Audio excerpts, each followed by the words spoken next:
ಸ್ಮರಣೆ ಕಾರ್ಯಕ್ರಮಕ್ಕೆ ಎಸಿಸಿ ಅಧ್ಯಕ್ಷರು ನೀವು ಸಹ ಬಂದಿರಿ, ಏನ್ ಹೇಳ್ತೀರಾ ಸರ್ ಇವತ್ತು? ಡಾಕ್ಟರ್ ಎನ್.ಎಸ್. ಅಡಿಕರ್ ಅವರ ಪುಣ್ಯತಿಥಿ ಅಂಗವಾಗಿ ಇವತ್ತು ರಕ್ತದಾನ ಶಿಬಿರ, ಹಣ್ಣು ಹಂಪಲು ವಿತರಣಾ ಕಾರ್ಯಕ್ರಮ, ಜೊತೆಯಲ್ಲಿ ಅವರ ಆಚಾರ ವಿಚಾರ, ಅವರ ಏನು ಈ ದೇಶಕ್ಕಾಗಿ ಕೊಟ್ಟಂತ ಕೊಡುಗೆ ಅಪಾರವಾದದ್ದು.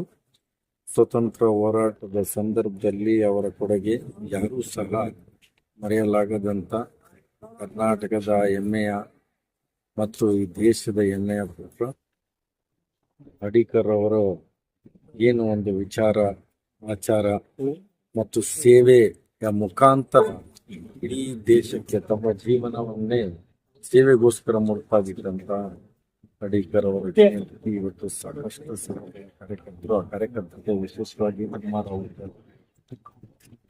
ಮತ್ತೆ ಸ್ವಾತಿ ಮೇಡಮ್ ಅವರು, ನಮ್ಮ ಶಿಂದೆ ಅವರು, ವಿವೇಕ್ ಯಾವಗಲ್ ಅವರು, ನಮ್ಮ ಎಲ್ಲ ಸೇವಾದಳದ ಕಾರ್ಯಕರ್ತರು ಮತ್ತು ಪದಾಧಿಕಾರಿಗಳು ಎಲ್ಲರೂ ಸೇರಿ, ಮಹಿಳಾ ಅಧ್ಯಕ್ಷರು, ನ್ಯಾಷನಲ್ ಆಫೀಸರು ಎಲ್ಲರೂ ಸೇರಿ ಅವರ ಪುಣ್ಯತಿಥಿ ಕಾರ್ಯಕ್ರಮವನ್ನು ಆಚರಣೆ ಮುಖಾಂತರ ಈ ದೇಶಕ್ಕೆ ಅವರ ವಿಚಾರವನ್ನ ಬ್ಲಾಕ್ ಮಟ್ಟಕ್ಕೆ ತೆಗೆದುಕೊಂಡು ಹೋಗುವಂತ ಸಂಕಲ್ಪವನ್ನ ತೆಗೆದುಕೊಂಡು ಮುಂದಿನ ಪೀಳಿಗೆ ಏನೀಗಿರೋ ಅಂತ ಪೀಳಿಗೆಗಳಿಗೆ ಸ್ವತಂತ್ರ ಸಂದರ್ಭದ ಹೋರಾಟದ ವೀರ ಏನು ಸ್ವತಂತ್ರ ಹೋರಾಟಗಾರರ ಬಗ್ಗೆ ಅರಿವು ಕಡಿಮೆ ಇರುವಂಥದ್ದು, ಅದನ್ನ ಮೂಡಿಸುವಂತ ಕೆಲಸ ನಾವೆಲ್ಲರೂ ಸೇರಿ ಮಾಡಲಿಕ್ಕೆ ಒಂದು ದೊಡ್ಡ ಮಟ್ಟದ ಟ್ರೈನಿಂಗ್ ಕ್ಯಾಂಪ್ಗಳಾಗಿರ್ಬೋದು, ಮತ್ತೆ ಕನ್ವೆನ್ಷನ್ಗಳ ಕಾರ್ಯಕ್ರಮಗಳನ್ನ ನಾವು ರೂಪಿಸ್ಕೊಂಡು ಮುಂದಿನ ದಿನ ಅವರ ಕಾರ್ಯಕ್ರಮ ಬಹಳ ದೊಡ್ಡ ಮಟ್ಟದಲ್ಲಿ ಅದ್ದೂರಿಯಾಗಿ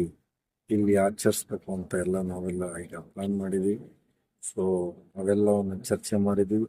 ಇವತ್ತೆಲ್ಲರಿಗೂ ವಿಶೇಷವಾಗಿ ಧನ್ಯವಾದಗಳನ್ನ ನಾನು ಹೇಳಲಿಕ್ಕೆ ಇಚ್ಛಪಡ್ತೀನಿ. ಎಲ್ಲ ಕೆಲಸವನ್ನ ಬಿಟ್ಟು ಇವತ್ತು ಕಾರ್ಯಕ್ರಮಕ್ಕೆ ಆಗಮಿಸಿದಂತ ರಾಹುಲ್ ಜಾರಕಿಹೊಳಿ ಅವರು, ವಿವೇಕ್ ಅವರು, ನಮ್ಮ ಎಲ್ಲ ಸೇವಾದಳದ ಪದಾಧಿಕಾರಿಗಳಿಗೆ ಅಭಿನಂದನೆಗಳು ಹೇಳಿ, ಈ ಒಂದು ಹೋರಾಟ, ಈ ಒಂದು ಏನೊಂದು ದೇಶ ಕಟ್ಟುವಂತ ಕೆಲಸವನ್ನ ನಾವೆಲ್ಲ ಸೇರಿ ಮಾಡೋಣ ಅಂತ ಹೇಳಿ ನನ್ನ 2 ಮಾತು ಮುಗಿಸ್ತೀನಿ.